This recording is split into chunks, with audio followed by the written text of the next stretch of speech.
A car purchase often begins with a simple feeling: the smell of a new interior, the quiet engine, the sense that you are stepping into something fresh and reliable. For many people, buying a new car represents progress, stability, and sometimes even a small reward after years of work.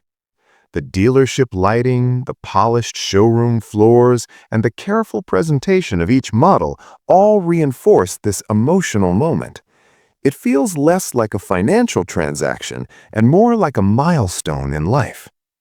Yet behind that feeling sits a set of numbers that behave very differently from most other financial decisions. Cars occupy a strange position in personal finance because they provide genuine utility while also quietly losing value almost every single day they exist. To understand why buying a new car becomes so expensive over time, it helps to start with the moment the car leaves the dealership. Economists often point to a simple observation: the largest drop in value for a new car usually happens within the first year of ownership.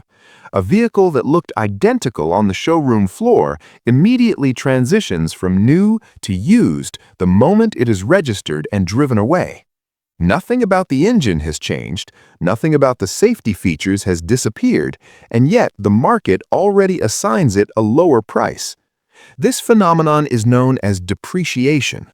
Unlike assets that can grow or at least hold their value for long periods of time, most vehicles follow a predictable downward curve.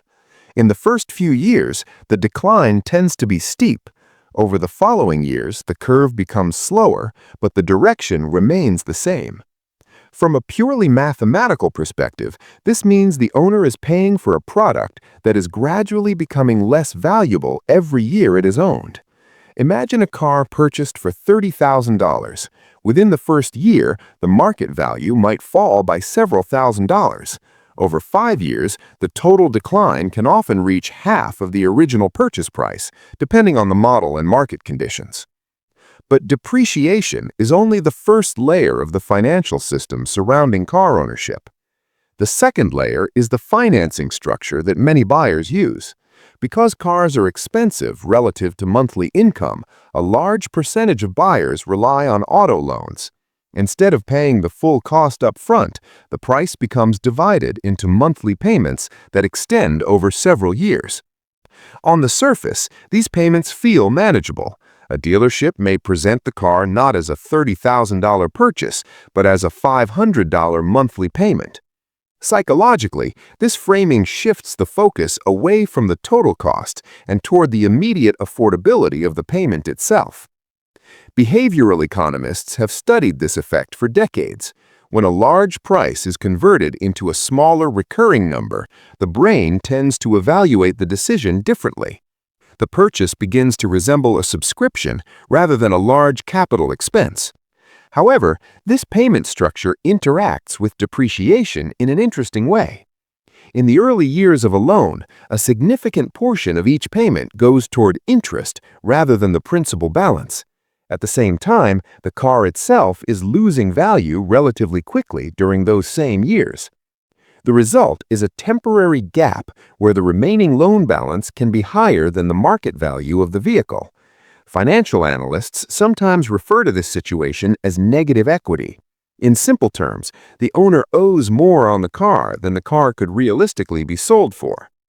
This does not necessarily create an immediate crisis, but it does illustrate how the financial mechanics of car ownership can behave differently from many other purchases.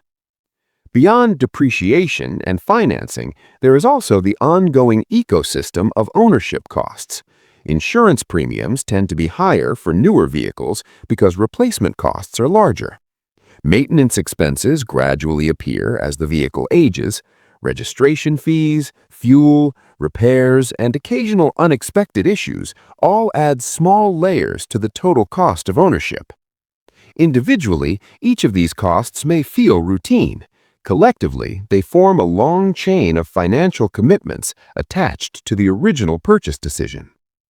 Yet it would be inaccurate to frame car ownership purely as a mistake or a negative choice. Transportation is a legitimate need in many parts of the world, and vehicles provide real convenience, time savings, and independence. The more useful question is not whether a car should exist in someone's life, but how the structure of the purchase interacts with long-term financial systems. One of the most interesting patterns researchers observe is how quickly people adapt to a new vehicle. During the first few weeks, the car often feels exciting and noticeably different from the previous one. But over time, the experience becomes normal. The seats feel familiar, the dashboard stops drawing attention, and the car becomes simply the way a person moves through their daily routine. Meanwhile, the financial structure continues operating quietly in the background for years. Monthly payments, insurance renewals, maintenance visits, and the gradual decline in resale value all continue regardless of how exciting the car feels months later. This psychological shift is important because it illustrates a broader principle of consumer behavior. Humans tend to adapt quickly to improvements in comfort or status, while the financial consequences of those improvements often persist much longer.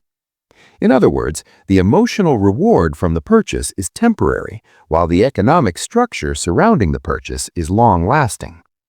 When people look back on their financial history over a decade or two, cars often appear as one of the largest categories of total spending outside of housing, not because a single purchase was dramatic, but because the cycle repeats several times.